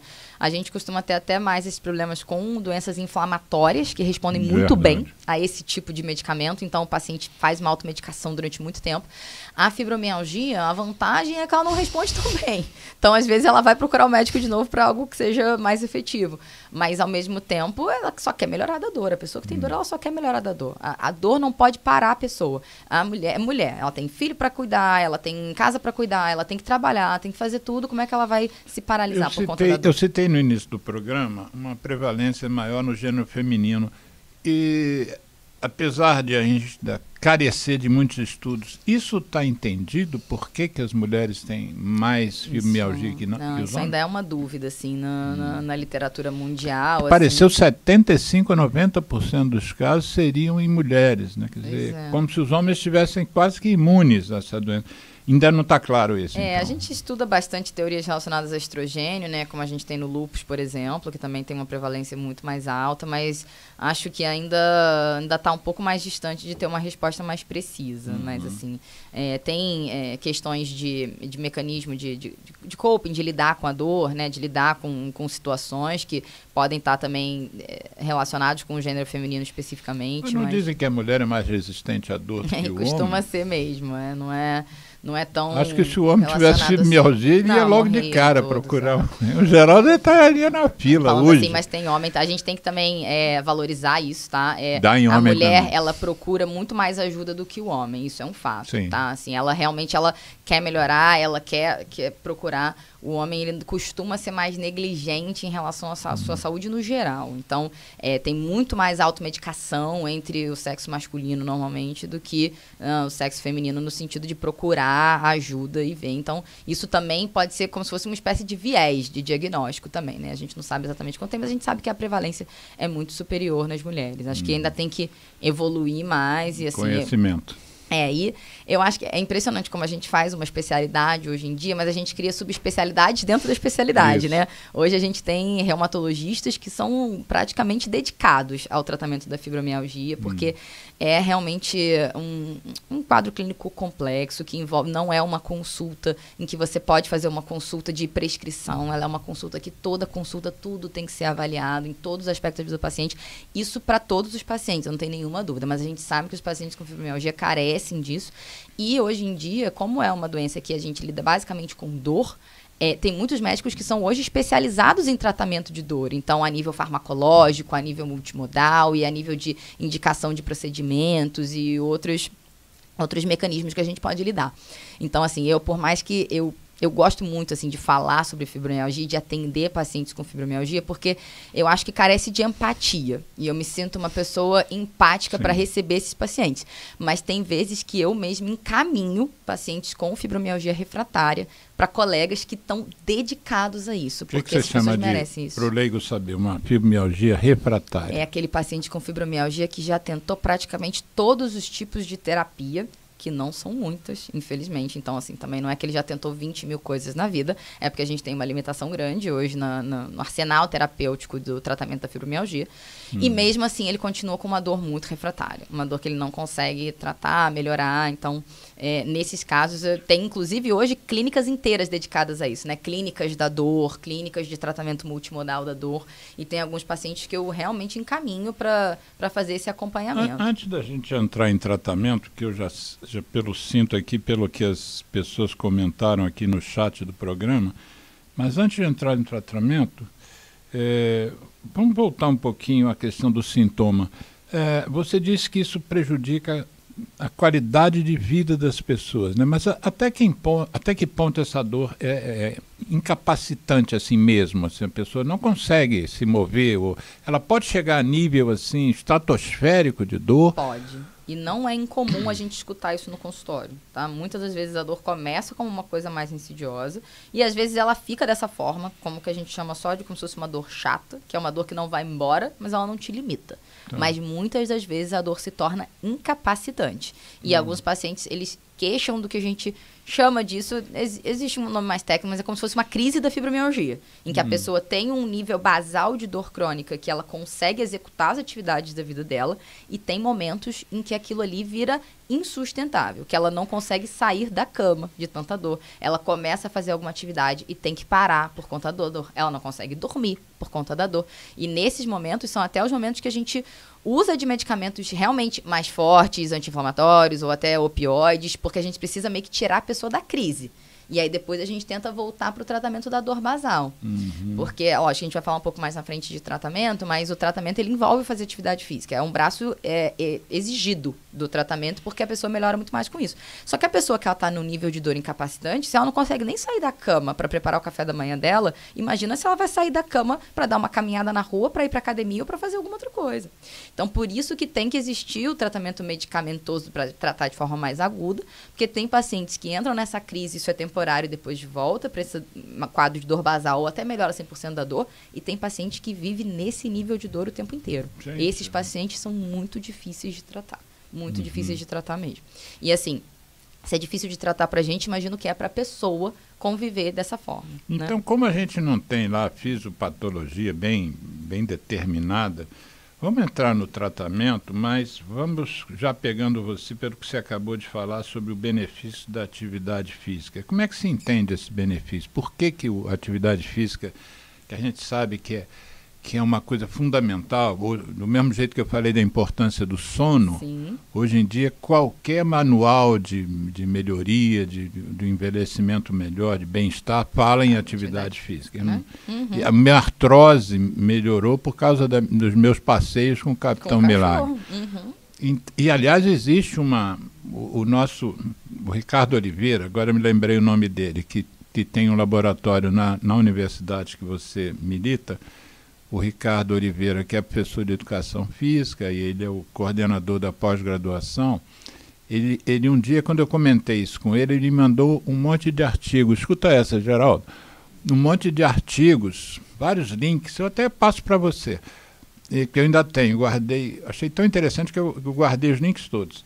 E todos eles eram da Sociedade Americana de Cardiologia, e falando...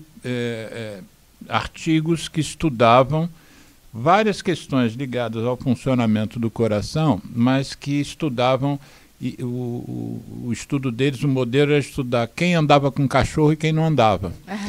Quem andava com cachorro, eles chamam no artigo, todos os artigos chamam de dog walker. Ah, sim. Então, vamos dizer, se um grupo tinha um fumante, o outro tinha um não fumante, e faziam aquela coorte pareada, né? A única diferença era que um andava com cachorro, o outro não andava. Não andava de jeito nenhum, né? Nem com cachorro, nem sem cachorro. E todos os parâmetros de sucesso, de melhores desfechos, de menos adoecimento nos grupos que eram dog walkers, mas uma coisa impressionante. Mais de 10 artigos que ele me mandou numa tacada só. Então, quer dizer, a gente não tem dúvida sobre o sistema humano, a importância da atividade física. No caso aqui eu estou citando a caminhada, mas outras atividades físicas. Mas você consegue entender especificamente em relação à fibromialgia? Já tem uma análise consistente? Por que melhora? Quando a gente fala de que o problema está no mecanismo de transmissão da dor, toda a transmissão que acontece no nosso sistema nervoso central, ela é mediada por neurotransmissores, né? Então, a gente sabe que tem um desbalanço entre os neurotransmissores na resposta da dor na fibromialgia. Então, normalmente, a gente tem neurotransmissores que fariam a parada da sinalização da dor mais baixos e neurotransmissores que exacerbam a sinalização da dor mais altos. Então, todo o tratamento está baseado em tentar retomar o balanço, o equilíbrio desses neurotransmissores. E nada melhor para liberar neurotransmissores endógenos do que a atividade física. Então, a ideia é sempre tentar aumentar o nível de endorfina, de serotonina na fenda sináptica, tudo que module melhor essa mensagem. Então, desde os tratamentos que vão modular pelos inibidores de canal de cálcio ou inibidores de recaptação de serotonina até a atividade física, a ideia é toda modular esse sistema. Então, por isso que ele é o pilar no tratamento. Quando trata fumante, a gente indica atividade física para quem está naquele processo de abstinência durante a cessação, justamente porque aumenta a produção de neurotransmissores da atividade física, coisa que a nicotina também aumenta. Então, quando você para de usar a nicotina, cai muito todas essas sim, serotonina, noradrenalina, esses a neurotransmissores. dopamina cai, a acetilcolina, enfim. Sim. E aí você tenta substituir, né? A ideia aqui é muito parecida, muito da atividade física, né? A Jaqueline, nossa ouvinte que já mandou, já teve até uma pergunta respondida por você, ela faz aqui um comentário dizendo: boa tarde, doutora Helena. Aí ela fala: doutor Alexandre, coincidência, eu sigo a doutora Helena no Instagram. Depois eu vou botar na edição do programa o seu Instagram, mas Reuma Tupi, Reuma de reumatologista e Tupi de Tupinambá, que é o sobrenome da nossa convidada. Aí ela já entra, que é uma dúvida que também a Aurenie Desplanches já postou aqui. A Jaqueline diz: minha pergunta é sobre o uso de CBD, canabidiol para fibromialgia. Ela diz que, a Aurenie diz: eu tenho fibromialgia, estou fazendo tratamento com Meroflex, CBD 2, pois ela põe CBD 2.1 THC. Para quem... Antes da gente entrar no CBD, fale para a gente o que existe no arsenal terapêutico de uma médica como você. Eu fui no seu consultório, você fez o diagnóstico de fibromialgia em mim depois dessa anamnese extensa, talvez até em mais de uma consulta, fez os exames que descartavam outros problemas. Então eu tenho essa dor crônica, me incomoda, altera meu sono, meu humor e tal. Como é que você aborda essa parte do tratamento? Então, vamos lá, isso é muito importante, porque o tratamento da fibromialgia passa primeiro pelo que a gente chama de educação do paciente. Não existe chegar no consultório, ter o diagnóstico de fibromialgia e achar que vai tomar um medicamento e vai melhorar. Infelizmente, a terapia medicamentosa na fibromialgia, por mais estudado que seja, por mais tentativas de medicamento que a gente tenha feito, ela tem no máximo um efeito modesto, moderado no nível da dor e na resolução do problema como um todo. E normalmente costuma ter uma baixa adesão. Então, o tratamento da fibromialgia, ele é multimodal, ele é multiprofissional. Isso tem que ser entendido desde o início. E a primeira coisa que o paciente tem que entender é que é uma condição crônica. E é uma condição crônica que exige um acompanhamento e exige um tratamento de longo prazo. Então, a conversa inicial, muitas das vezes, é a primeira etapa do tratamento. Então, o paciente precisa entender, ter essa conversa aqui que a gente teve, entender o que é, e entender que, por conta disso, ele precisa fazer uma terapia que vai envolver não só tomar um remédio, mas também muito dele. E, a partir daí, traçar um tratamento individualizado. Tá? Não existe um tratamento padrão na fibromialgia. Existe uma resposta individualizada a determinado remédio ou a capacidade de realizar alguma terapia multiprofissional que ele precisa. Então, a primeira coisa é avaliar esse paciente, entender quais são as comorbidades, entender quais são as outras doenças e quais são as possibilidades. E a segunda é entender que provavelmente a gente vai precisar de 3 pilares do que a gente chama, tá? A atividade física, como a gente conversou aqui, ela faz parte do tratamento e a gente não costuma colocar como uma opção terapêutica, porque ela, de todos os estudos, é a que tem melhor resposta no tratamento. A melhor resposta é com atividade física. Só que, como eu falei aqui antes, não adianta eu falar para um paciente que está morrendo de dor que a partir de amanhã ele vai ter que ir na academia e vai ter que ir lá todos os dias e fazer isso. Então, por isso, a gente costuma associar com a terapia medicamentosa, que a gente vai avaliar se ele está no momento de uma crise muito grande, em que a gente poderia ajudar com um determinado remédio de ação mais rápida, né, em relação a, por exemplo, um analgésico, alguma coisa, não costuma ter uma boa resposta, mas pelo menos dá um alívio da dor suficiente.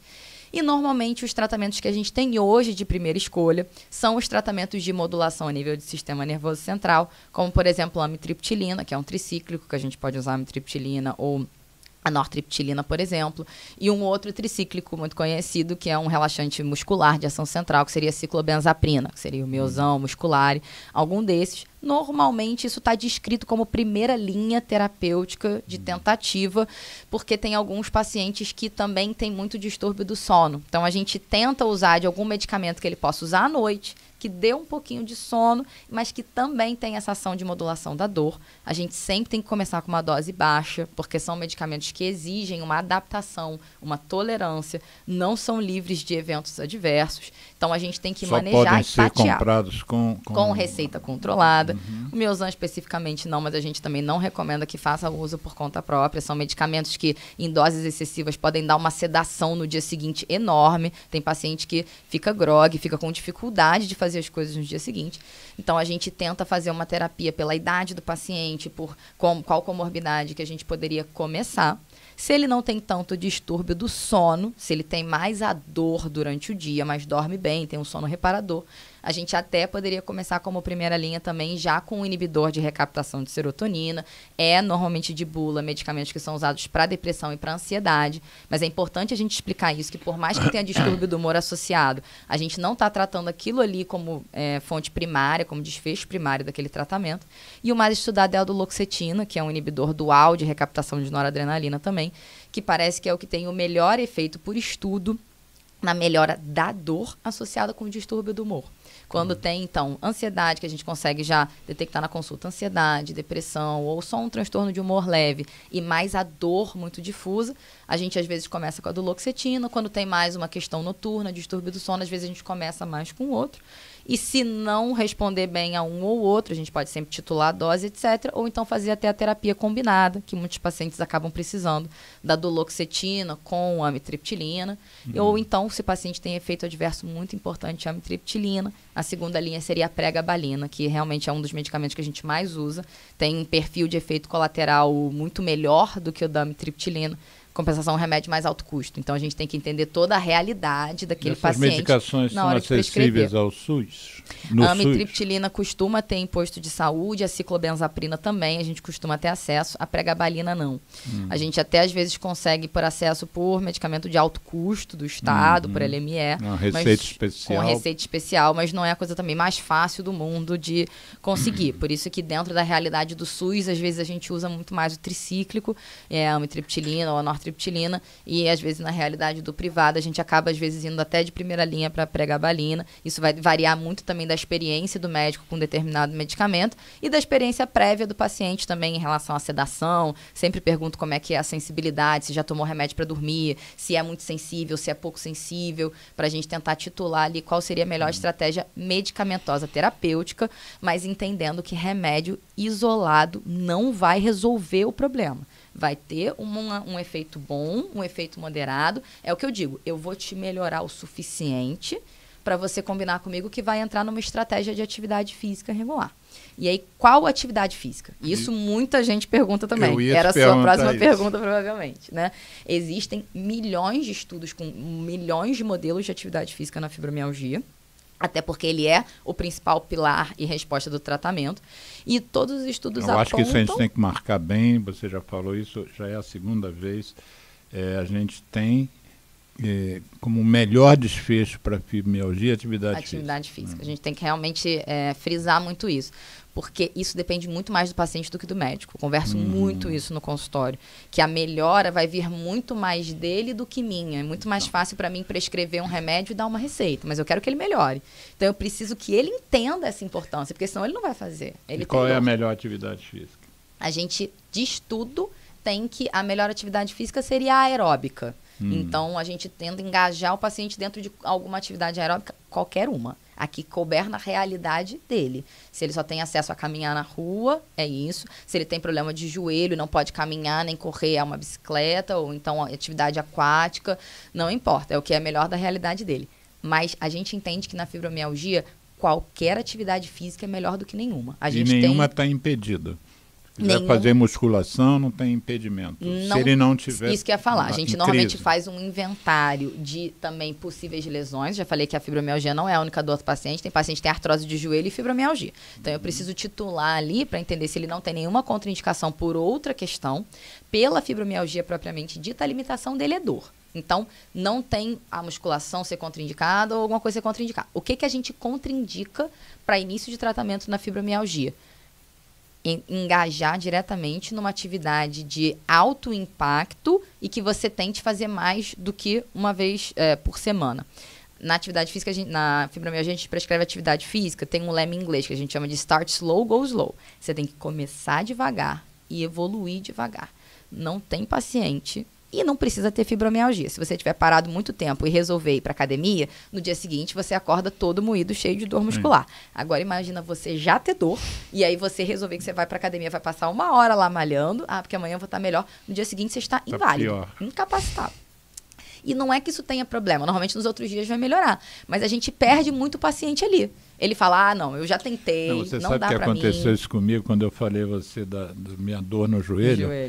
Eu fui fazer musculação e o fisioterapeuta fez todo um diagnóstico, né? Me botou para agachar, levantar e fiz lá umas observações. Na primeira atividade, no primeiro leg press da vida lá, que eu fui mexer com as pernas, e eu no dia seguinte quase não consegui andar, nunca mais voltei na academia. Nunca mais voltou, fiquei louco de raiva. Eu paguei a nutricionista da academia, o fisioterapeuta, fiz a matrícula, fiz uma sessão. Quer dizer, ele não percebeu que eu tinha uma limitação, ele não leu, eu acho, o relatório que o fisioterapeuta fez, enfim. Mas... vamos, então, dedicar um pouquinho de tempo, senão o pessoal aqui que está nos acompanhando no chat vai achar que nós temos algum problema em falar sobre o canabidiol. Mas antes de falar sobre isso, mais um comentário aqui da Leila Quadros, dizendo: obrigado pela atenção para pessoas que tanto precisam dessa informação. Obrigado, doutor Alexandre. E querido e professor doutor Alexandre, parabéns. A professora aqui é a doutora Helena Tupinambá. A Jaqueline Rodrigues comenta, já usei todos. Eu acho que em relação àquilo tudo que você estava falando sobre a medicação. A Jaqueline também pergunta, alimentação tem alguma importância? Então... A gente já falou da atividade física, a gente já falou das possibilidades de remédio, né, vamos terapêuticos. Deixar o canabidiol pro final para dar suspense. Senão o pessoal vai embora, né? Eu vou falar do canabidiol, o pessoal vai embora. Mais um pilar só da terapia multimodal. Obrigado, Jaqueline, Obrigada pela pergunta, viu? São perguntas essenciais, eu acho que são demandas que são trazidas cada vez mais hoje. Eu acho que a gente vive uma era de conhecimento, né, de acesso à informação muito grande.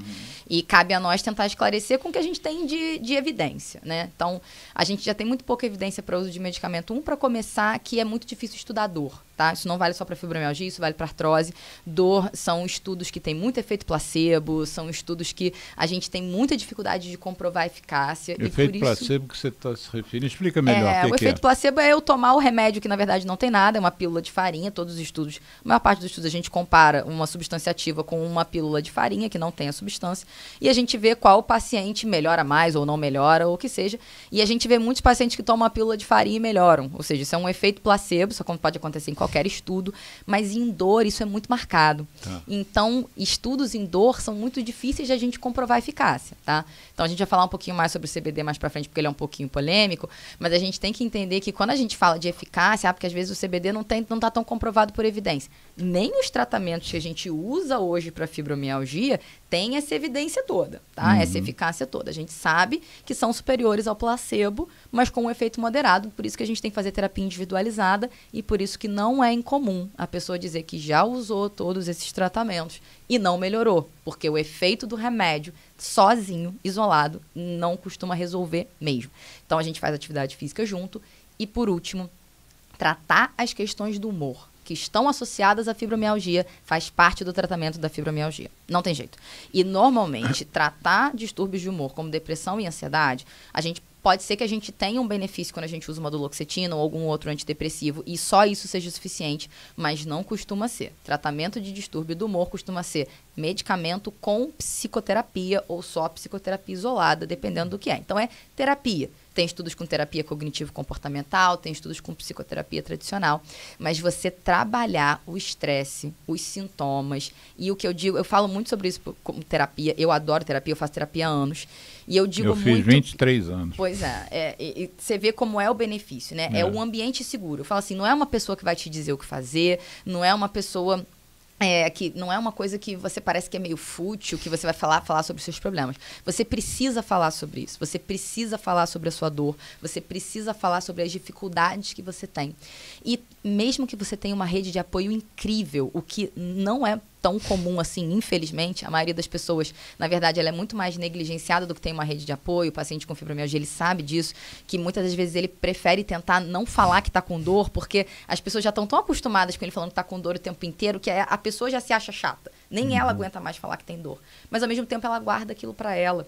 Sim. E muitas das vezes aquilo causa tão mal a ela por dentro, que se aquilo não for trabalhado, aquilo só perpetua a dor. Então, você trabalhar o sentimento, você trabalhar a dor e você trabalhar a dificuldade faz parte do tratamento completo. A gente vê a melhor resposta no paciente que faz a terapia trimodal. Então, ele faz atividade física dentro da limitação dele, dentro do que ele gosta de fazer.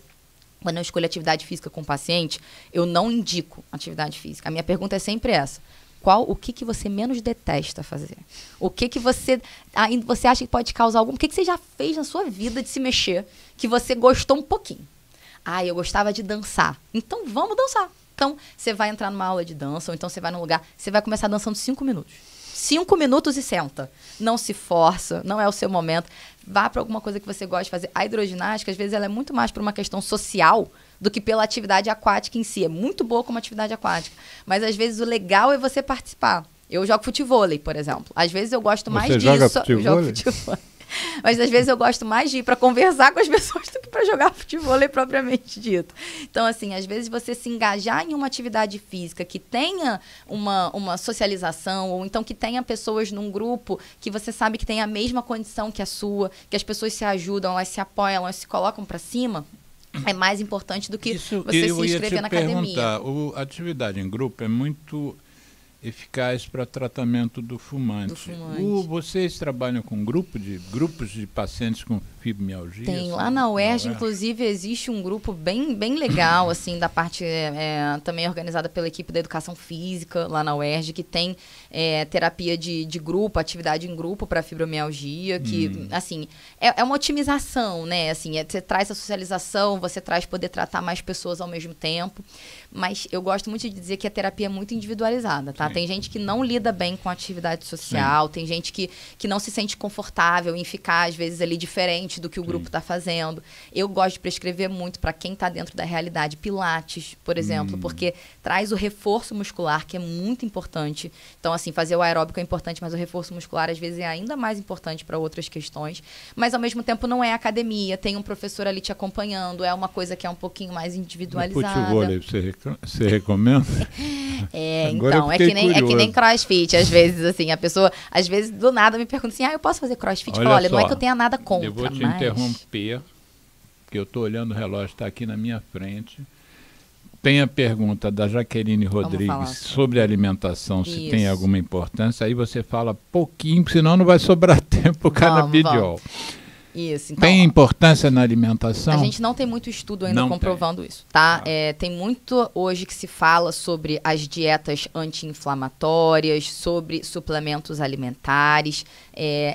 Como eu falei, se a gente tem dificuldade de fazer estudo com medicamento, fazer estudo com eficácia de outras terapias é mais difícil ainda. Sim.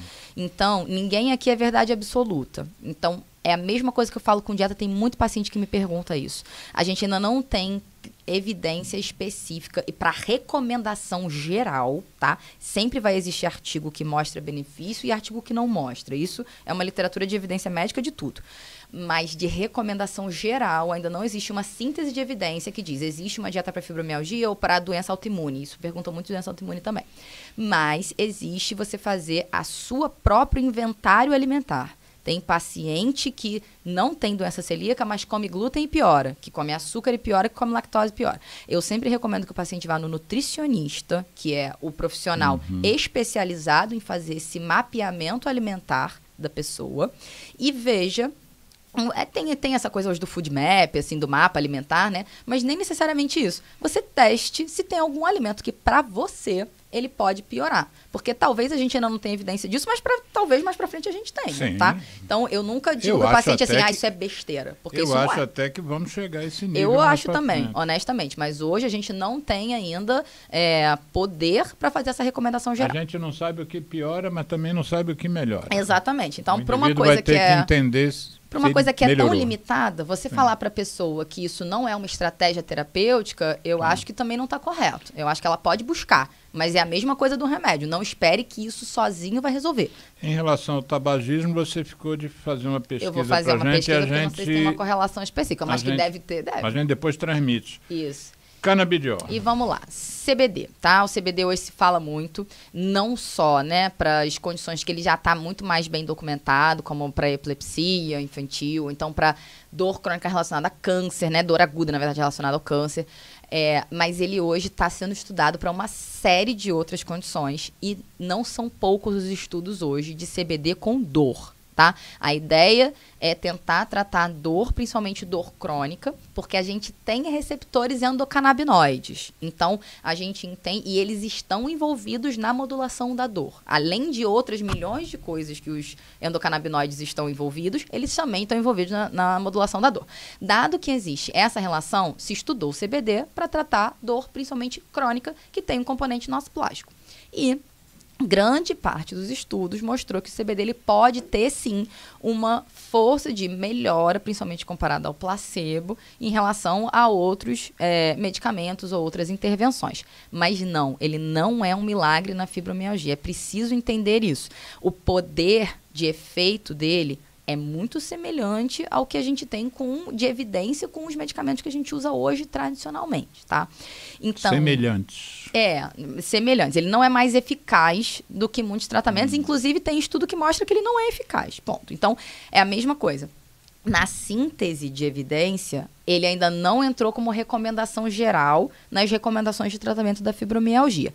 Mas tem muitos pacientes que já usaram, etc., e vem melhora. Então, como que ele está hoje? Ele está hoje liberado para prescrição dentro do seu consultório, né? A gente tenta fazer dentro das recomendações que estão em bula, que estão liberadas para uso no Brasil, mas a gente pode usar para condições que ainda não estão muito bem determinadas em literatura, mas que a gente sabe que pode ter uma melhora. A sua universidade tem acesso ao CBD? Acho que pela universidade, não. O acesso ao CBD ambulatório hoje não se usa. Não, ainda não está bem documentado o suficiente. A gente não tem um ambulatório de fibromialgia específico lá na reumatologia da UERJ. Esquece a fibromialgia. Né? Para caso nenhum, não... Eu vou ficar te devendo se tem isso para neurologia, como é que está o acesso em relação a isso, né? Porque, normalmente, não é uma coisa que o SUS oferece. Que isso seja do conhecimento, não está acessível.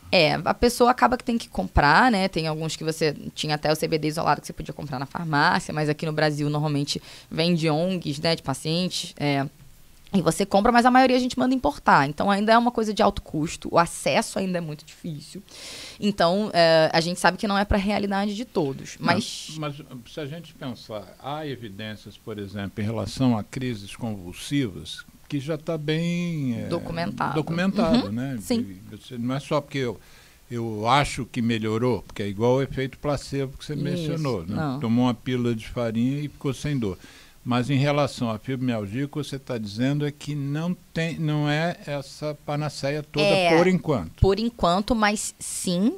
Hoje, tudo meio que se divide hoje na vida, né? Não tem jeito. Mas assim, a gente hoje trabalha com reumatologistas que acreditam no CBD e que não acreditam na CBD para fibromialgia.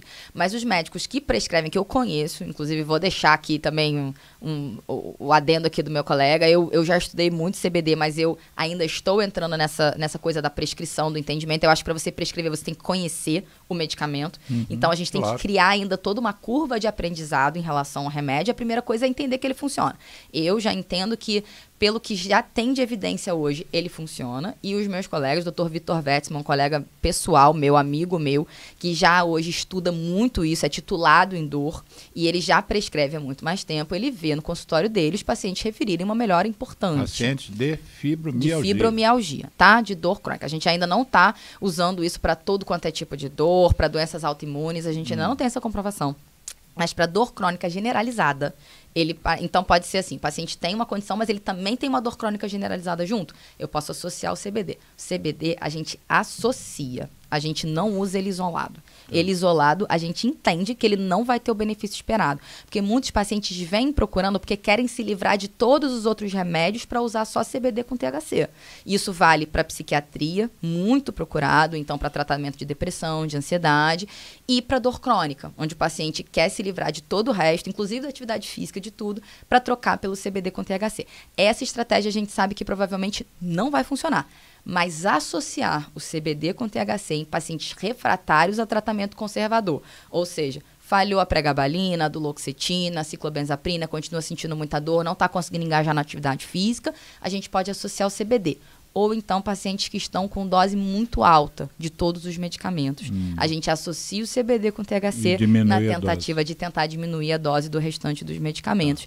Mas não de novo, ainda está em curva de aprendizado, ainda vai ter muito médico que não vai prescrever, e vai ter médico hoje em dia que virou canabidiólogo, né, que se considera canabidiólogo, então que prescreve também de forma um pouco mais generalizada, digamos assim, e a gente considera que também acaba desincentivando o restante dos pilares do tratamento, e é isso que a gente não gosta. Então, quando o paciente me traz essa demanda no consultório, eu só tenho uma paciente usando hoje em dia, mas quando ele me traz essa demanda, normalmente eu encaminho para um colega que já está muito mais acostumado a prescrever em relação ao acesso, aos efeitos colaterais. De novo, não é isento de efeito colateral, também pode dar sonolência, também pode dar boca seca. Então, ele não é um milagre, ele não é uma panaceia, mas sim, ele entrou hoje, a gente está vendo que ele vai entrar cada vez mais, e a gente entende que talvez ele entre como recomendação geral no tratamento de fibromialgia, talvez nos próximos anos.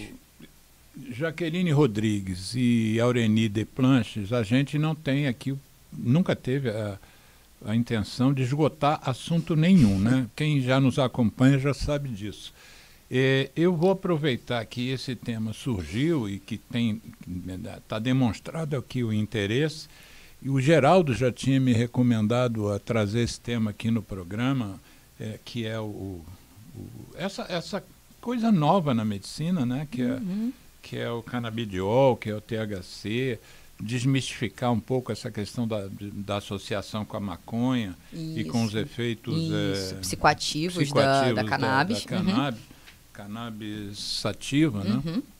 Que existe a cannabis índica, que é o haxixe, e o cannabis sativa Então nós vamos trazer aqui alguém que domine esse assunto, não só do ponto de vista de tratar fibromialgia, mas também todo o complexo, né? Eu recomendo muito, hein? Chamar o Dr. Vitor Wertzman. Eu ia sugerir que você passasse o nome dele aqui. É Vitor Wertzman. Ele já está bem engajado com vários grupos de fibromialgia, já faz muita live. Como é que se escreve o Wertzman? É com V. Wertzman. V-E-R-S. Depois eu te soletro isso, porque não é muito fácil. Que aí quando a gente editar o programa, eu boto o nome dele por extenso. Já pode marcá-lo, eu já dei aqui nas caixinhas. Eu já dei aqui o seu Instagram, que é o @reumatupi. @reumatupi. Depois, na edição do programa, a gente digita isso aqui. Você quer dar mais algum contato, um e-mail, um telefone da clínica, alguma coisa? Eu não vou saber o telefone da minha clínica de cabeça, mas se precisar me contactar por e-mail, tem meu e-mail institucional também, lá da UERJ, que é helena.tupinambá, @up.uerj.br. UP. Tá. Depois isso vai ficar digitado, né? Isso. Mas se mandar mensagem lá no Instagram, eu respondo sempre. Diz de novo, UP.UEP. .uerj.br. HUEP. Isso. Hospital Universitário Pedro Ernesto. Então é PE. Eu não estava entendendo. HUP. Que mais? .uerj.br. UERJ.br. E depois, se você me passa pelo zap o telefone da clínica, manda sim. que na hora da edição eu boto o telefone aqui. Tá ok? ótimo, muito obrigada. Olha só, Helena, eu estou muito satisfeito assim, com o programa que a gente fez. Eu acho que foi além das minhas expectativas, aprendi muito, como sempre, aqui com os meus convidados, meus colegas. Foi um prazer imenso ter estado com você aqui. Um beijo na Liz Maria eu que queria de Almeida. Agradecer. Então agradece. Posso agradecer? Porque só temos então tá. Eu queria agradecer muito o convite. Inclusive via minha mãe, assim, muito bom conhecer que vocês já são amigos. Minha mãe é uma pessoa incrível, eu não preciso te contar, assim, ela é o maior exemplo da minha vida, então é muito bom. Ela ficou muito orgulhosa de eu estar aqui hoje, então muito obrigada pelo convite. Beijo, Liz. E o mais importante é a oportunidade de falar sobre fibromialgia. Isso. Como eu disse, nem é a minha área maior de especialização, mas é uma coisa que precisa ser dita. Quem tem fibromialgia sofre muito e é uma doença que precisa ser mais entendida por todos, mas principalmente pelos médicos. É preciso valorizar essa condição, tá? Então um beijo para todo mundo que tem fibromialgia e vive com isso todos os dias e muita força para seguir nessa batalha e não desistam de tratar. Falo muito isso, não desistam de procurar tratamento. Obrigado, Helena. Obrigado, Geraldo. Obrigado, Zovi. Divulguem o programa, hein? Cliquem lá aqui no YouTube, cliquem, gostei, compartilhar, por favor. Um abraço e bom final de semana. Muito obrigado.